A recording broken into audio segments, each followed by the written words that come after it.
COVID-19 has left deep scars on the Indian economy. But as India gets set to reboot, we have been able to hit a record in terms of vaccinations, as well as keeping the lid on the COVID numbers as well. States are going to play an important role in rebooting the Indian economy, and which is why over the next 30 minutes we will be speaking to finance ministers from Tamil Nadu to understand the role that states are going to play in rebooting the Indian economy. Let me welcome Mr. P. Thiagarajan, the Finance Minister from Tamil Nadu, today on ET Now. Gentlemen, appreciate you taking your time out and speaking with us today at ET Now.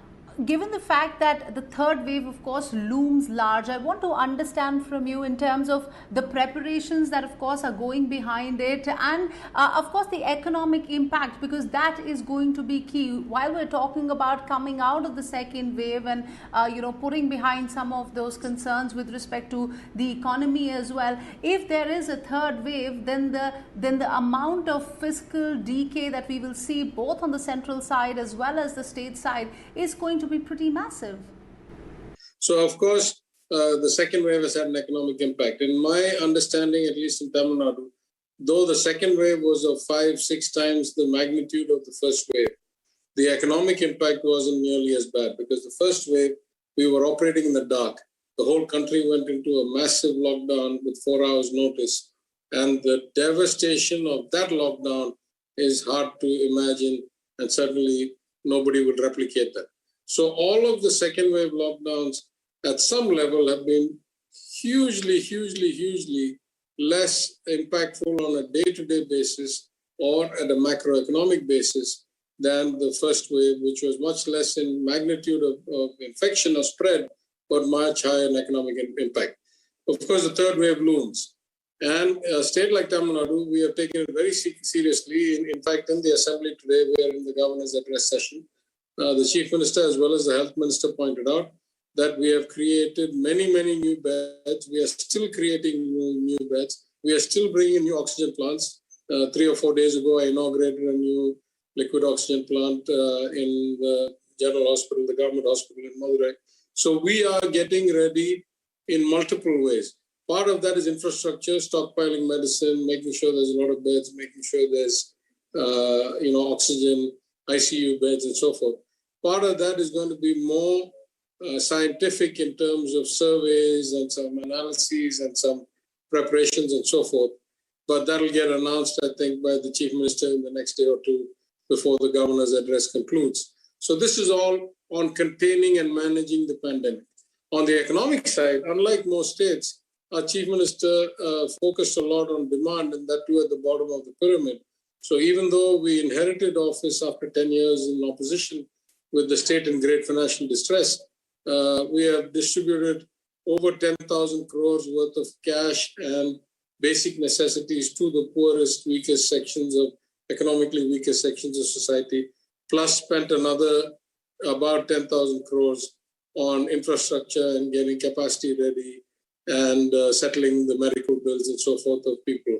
So we have spent roughly 1% of GSDP, or our GSDP of about 20 lakh crores on this kind of stimulus plus containment.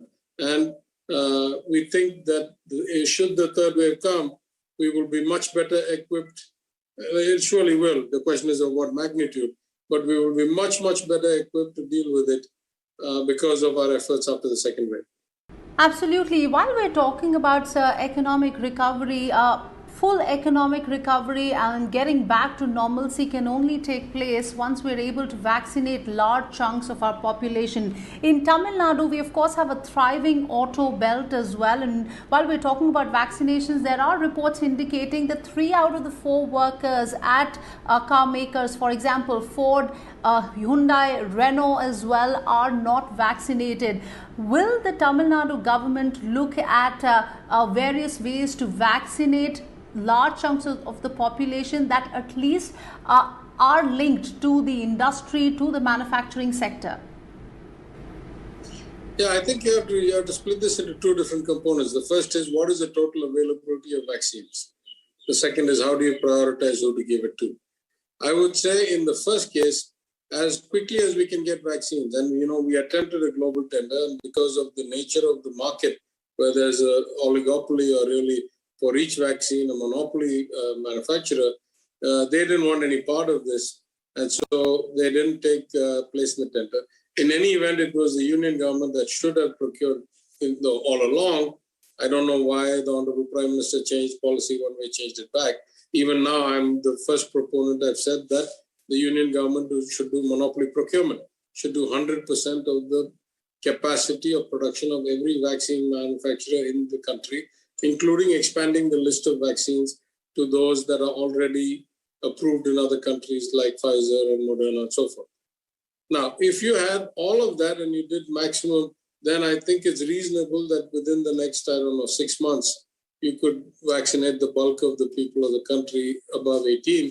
If you don't, then you have a problem. The current 75% model and all that will not do it. Separate question, let's say I have the supplies of vaccine, of course not infinite, but not woefully inadequate. Then the question is, who do you prioritize? And in Tamil Nadu, we have been very clear. We prioritize first the frontline workers, the medical staff, the cemetery, crematorium workers, the police. In Madurai, for example, most of the police have already got both shots. And after that, right after that, we went to the industrial workers. And so if you look at, again, a friend of mine who is one big chairman of one of the big TVS companies, she told me that the highest rate of vaccinations of a factory workforce was in Madurai district, and she has plants all over the state. Now, this is why I'm saying there are variations by locality. That's how you have to solve this problem anyway. There's no one size fits all around the country, just like there isn't around the world. But at a certain level of priority, we have focused on industrial, particularly large-scale manufacturing employees, because we understand, A, that they are crucial to their companies and their companies' productivity, but because those employers have knock-on effects or multiplier effects on OEMs, tier 1, tier 2, tier 3, etc., then keeping them in production is a good way to not let your economy fall. So we are prioritizing that to the extent we can. Having said that, I also want to understand from you, you have been talking about the extent of fiscal decay as well in the state's finances. What is your assessment of where we stand so far? You have been talking about a massive revenue deficit.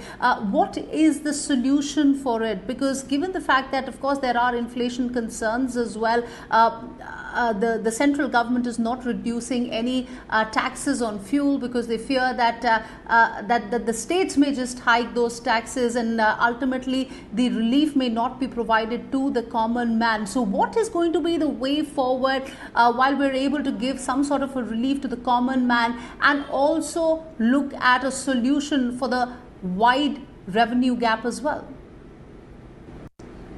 Yeah, let me start first by saying I think it's hugely disingenuous of the union government to say something like, were we to reduce the taxes at the union level, the states would fill up the gap. It is like what we call in psychology projection. It is what they have done to us. Now they are worried or implying that we will do to them. The union government's taxation of petrol and diesel has gone from 90% excise shareable to the taxes at roughly 9 rupees a litre in petrol in 2014 and 4 rupees a litre in diesel in 2014 to something like 32, 33 rupees each, of which 95% or 96% is not shareable to the states. So they have gone from getting something like 2 rupees or 3 rupees a litre in diesel to 30 rupees a litre in diesel and 5 or 6 rupees a litre in petrol to 32 rupees or something a litre in petrol without sharing 1 paisa of that to us. Now they say, oh, were we to reduce, the states will hike. I think that's disingenuous at best or completely, kind of immoral at worst. So let's not get into this, who's going to cut what tax and all that stuff. The fact of the matter is that the union government's share of tax revenues have grown dramatically by a huge jump in cess and surcharge taxes, which they don't share with the states, that have gone up from 10-12% of total revenues to something like 23-24% of total revenues. And the fact that the remaining taxes are greatly skewed away from the states anyway after GST. There's still GST dues, they're still backed up by GST, there's still all these other problems, there's no compensation payments, the basis on which we signed up for the law. So, I don't think there's any question that the union government is not in a position to either dictate or accuse us of likely to be raising taxes should they cut. They should cut because they have increased by 1,000% in one case and 300 something percent in 500% in the other case. That's where they should cut. We have not increased like that. There's no room for us to cut like that.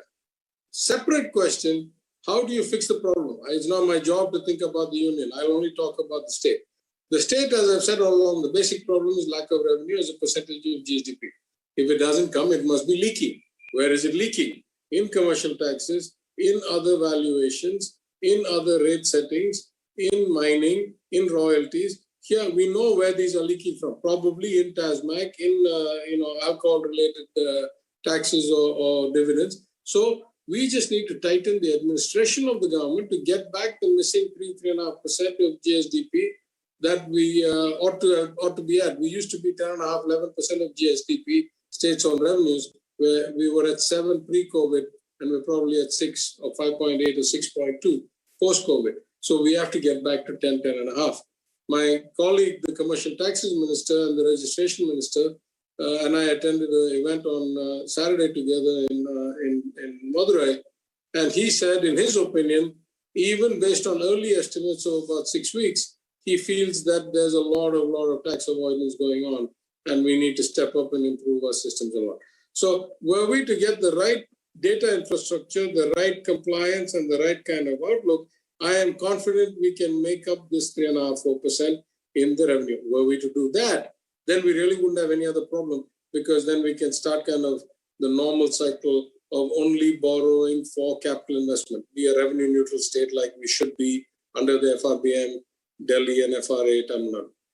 Then you have only one problem left. That is that you have been excessively leveraged. Your debt to GSDP has gone from 16, 17% to 25, 26, 27%. And your interest to revenue has gone from 11% to something like 18, 19, 20%. So these two probably need one-time restructuring. But I put that in context two ways. If Tamil Nadu's GSDP is problematic at 26, 27% of debt to GSDP, or debt is problematic, the union government's debt is something like 90% of GDP. So the union government is much worse shape than us. And also, the union government has been selling assets forever to try and balance the books. We have not needed to resort to that.